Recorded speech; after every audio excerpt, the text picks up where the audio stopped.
Saat Februari 2019 saya ke sana, saya langsung survei dengan jemaah, kami melihat, bahkan kami naik sampan di atas itu. Kami menjelaskan bagaimana susutnya. Apa kata warga Palestina yang menjadi guide kami? Ini sudah susut 6 meter dari permukaan seharusnya. Ya, kemudian saya minta ajak kami ke mata air Zuhar.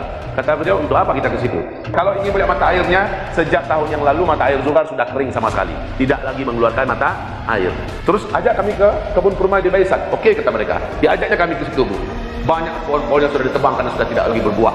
Yang muncul, ya, berusaha untuk berbuah, hancur dimakan oleh hama. Masya Allah, Pak. Berarti batang-batang pohon di kebun kurma Baisan juga sudah mengalami. Wahai hamba Allah yang kami muliakan, maka saya tidak heran kalau semua kekisruhan, kekacauan ini adalah bukti nyata Dajjal telah lepas. Tapi kata Rasulullah, sejak Dajjal lepas dari ikatan rantai dan kakinya yang terbelenggu, sejak itu menjelang dia muncul ke tengah manusia, memimpin Yahudi menaklukkan dunia. Sejak itu kata Rasulullah, Dajjal punya rentang waktu, kata Rasulullah.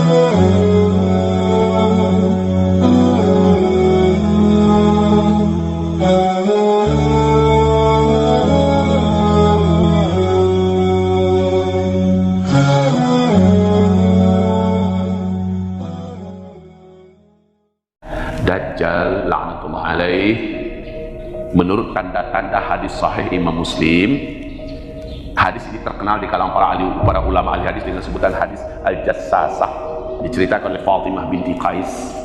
Hadis ini lakon utamanya adalah Tamim Ad-Dari, ya, yang dia adalah orang Kristen, kapten kapal. Di bawahnya ada 20 orang awak kapal yang terdampar tengah pulau Yaman.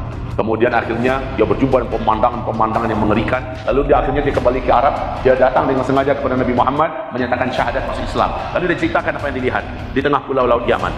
Maka Rasulullah berkata, orang yang engkau temukan terikat dan terbelenggu kakinya, tangannya dan lehernya dengan besi besar yang berat, itu adalah Dajjal. Maka Nabi menyuruh kepada sahabat, kumpulkan seluruh orang-orang beriman. Maka Nabi umumkan, Tamim Ad-Dari telah menceritakan kepada saya pengalamannya, dan dia telah menyatakan syahadat masuk Islam. Orang yang ada di tengah pulau laut Yaman, terikat kaki, terikat tangannya, itu adalah Dajjal, kata Rasulullah sallallahu alaihi wasallam. Di hadis itu Dajjal menceritakan 3 tanda alam. Kalau itu sudah terjadi, dan tanda itu ketiga-tiganya di Palestina. Kalau itu sudah terjadi, saya lepas dari borgol ini. Saya sudah lepas daripada belenggu dan ikatan saya. Dan Februari 2019 yang lalu, saya telah Allah izinkan berangkat bersama istri saya, membawa 93 orang jamaah ke Palestina untuk mempelajari dan melihat dari dekat 3 tanda alam ini. Karena saya hanya lihat di YouTube selama ini. Saya hanya lihat di YouTube 3 tanda alam ini. Kalau ini sudah terjadi, maka menurut pengakuan si Dajjal yang Nabi membenarkan, Nabi Muhammad membenarkan, hadis yang sahih Muslim, ya. Kalau ini sudah terjadi, saya lepas. Apa yang terjadi? Yang pertama dia bertanya, Nabi Muhammad sudah keluar belum? Dan dikatakan sudah. Oh, berarti dekat waktunya saya dilepaskan. Kemudian dia bertanya 3 tanda alam di Palestina. Pertama tentang Danau Tiberias, apakah airnya masih banyak atau sudah susut? Yang kedua dia bertanya tentang kebun kurma di Baisan, apakah buahnya masih banyak atau sudah hancur, sudah habis? Yang ketiga dia bertanya tentang mata air Zuhar, apakah masih mengeluarkan air atau sudah habis, sudah kering? Maka dijawab, Danau Tiberias airnya masih banyak. Kebun kurma di Baisan buahnya masih lebat. Ke mata air mata air Zuhar masih sangat banyak, dan penduduk beternak, bercocok tanam dan makan minum dari mata air itu. Apa kata si Dajjal yang terikat? Kalau air danau itu sudah susut, tinggal sedikit. Kalau kebun kurma sudah tidak lagi berbuah di Baisan, kalau mata air Zuhar sudah tidak lagi mengeluarkan airnya, saat itu saya lepas dan bebas dari ikatan ini.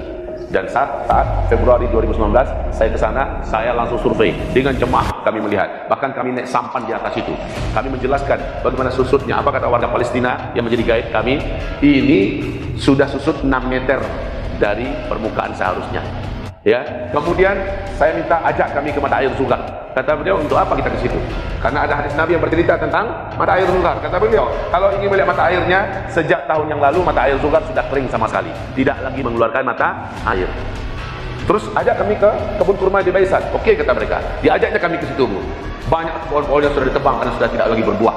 Yang muncul, ya, berusaha untuk berbuah, hancur dimakan oleh hama. Masya Allah, Pak. Berarti batang-batang pohon di kebun kurma Baisan juga sudah mengalami kontraksi yang sangat negatif.